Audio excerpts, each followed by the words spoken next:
On today's episode of LTV, I'm going to give you our exact qualification process that we use at Proposify so you can apply it to your own sales process. You're welcome.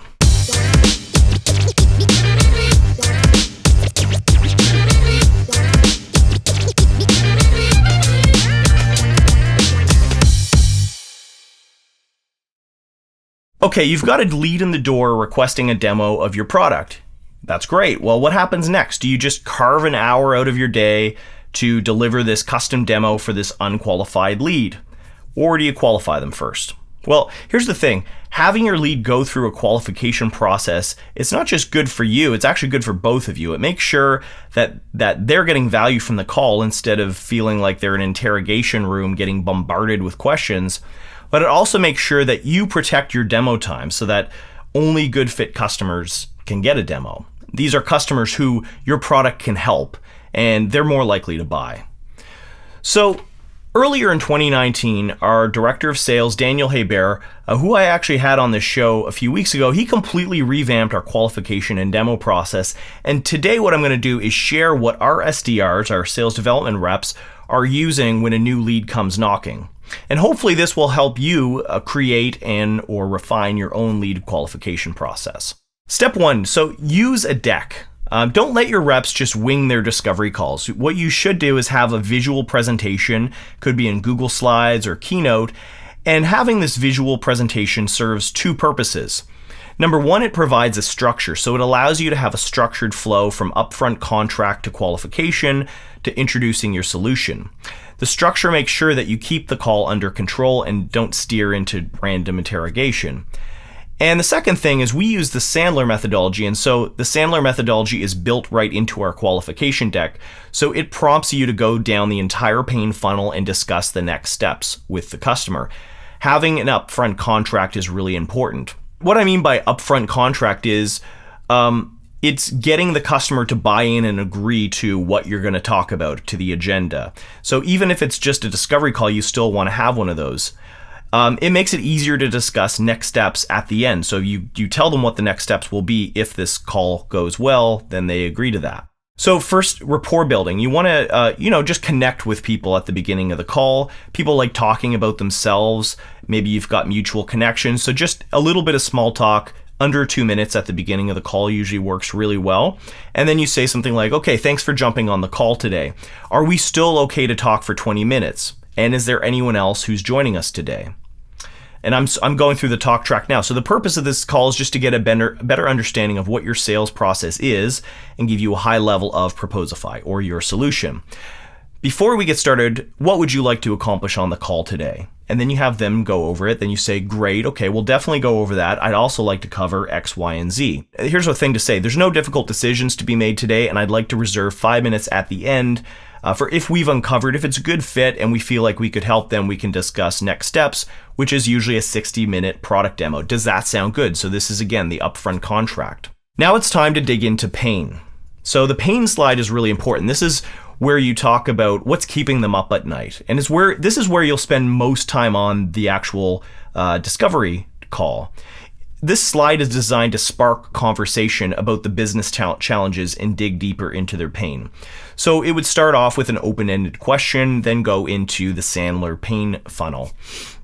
Here's an example talk track. So I could say, when we speak with companies like yours, they typically have one of the following challenges. Now this is for Proposify. Apply it to your own product. So the challenge is your sales teams are spending too much time on admin tasks, not enough time on selling. Number two, there's a lot of excessive admin tasks, and it's the reason why the process is ineffective. And number three, the majority of forecasted deals don't close, they go dark.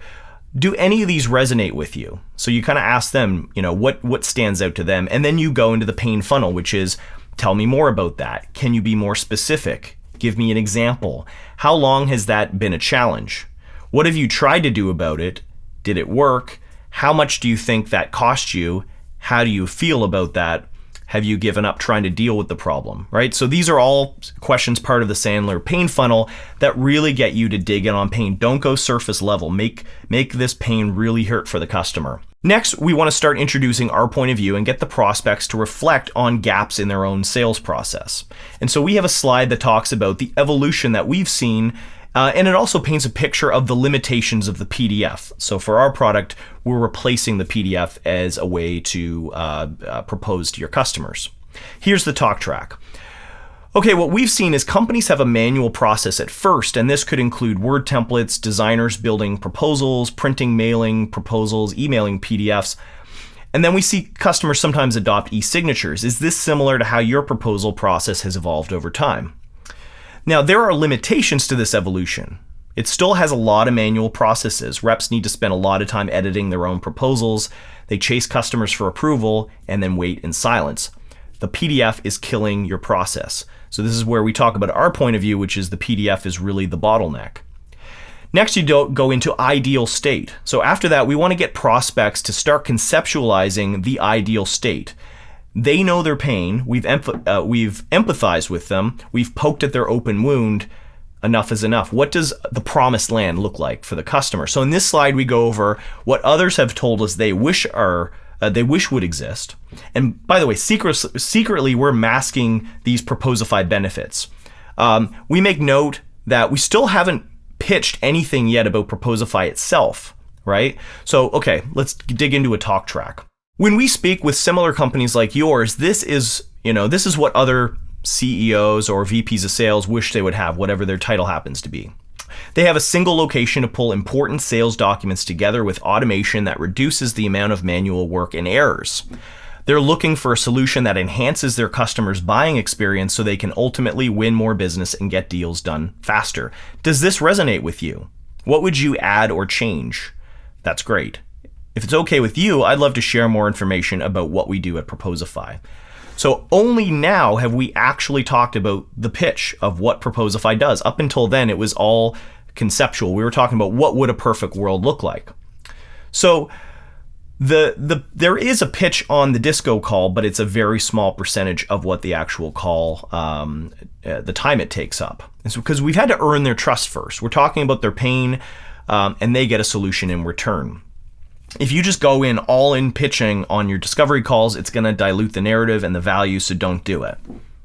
Okay, here are the speaker notes for the actual pitch that we use at Proposify. We say, we've created a way for companies to centralize the creation, sending, and tracking of important sales documents like quotes, proposals, and contracts to reduce excessive admin tasks so reps can get their selling time back. Sales leaders have full visibility into what's coming up in their pipeline, what's sent to customers, and how customers interact with proposals.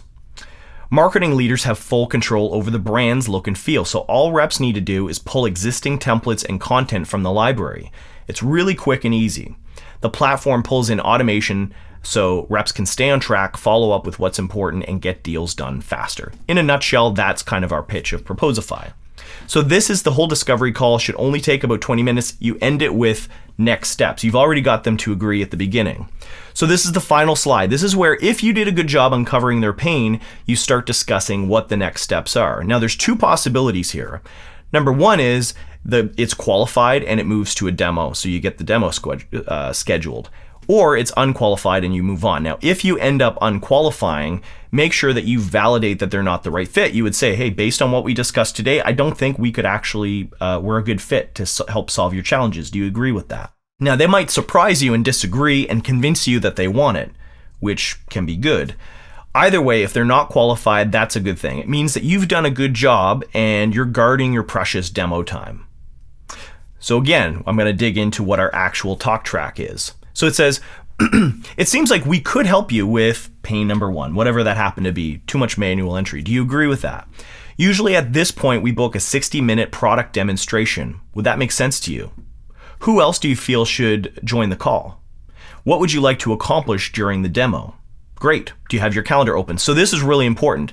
Make sure that you schedule the call before hanging up. Don't say, after we get off the call, I'll shoot over some times. Actually do it while you're still on the phone. Get them to look at their calendar and commit to a time, and you can send the Google Cal invite while you're still on. So there you have it. That is a 20-minute discovery call process that we run through with every new lead who signs up for Proposify. I'm going to just briefly recap that process for you. So remember, use a visual deck to guide the discussion and create structure around the call. Have an upfront contract at the beginning of the call. Get the customer to buy into what you're going to be talking about.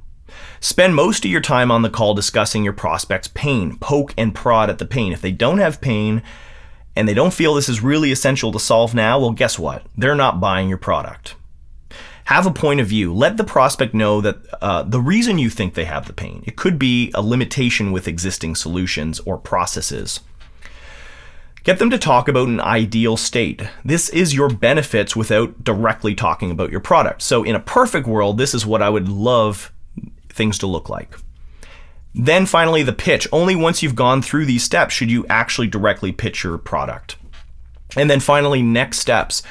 Don't be afraid to disqualify the customer if you don't think you can help them. Now, if you can help them, then say so and book the demo while you're still on the call before you hang up. So if you follow this, you'll spend less time demoing to bad leads and more time on the good leads who actually convert and buy your solution. Hopefully you can use this outline for your next qualification call and let me know if it's helped. And if you like this episode, please leave a comment and share. Thanks. This episode of Lifetime Value is brought to you by Proposify. Proposify improves sales productivity so your team spends less time creating proposals and more time selling. Start your free trial at proposify.com and be sure to hit the subscribe button so you never miss a single episode.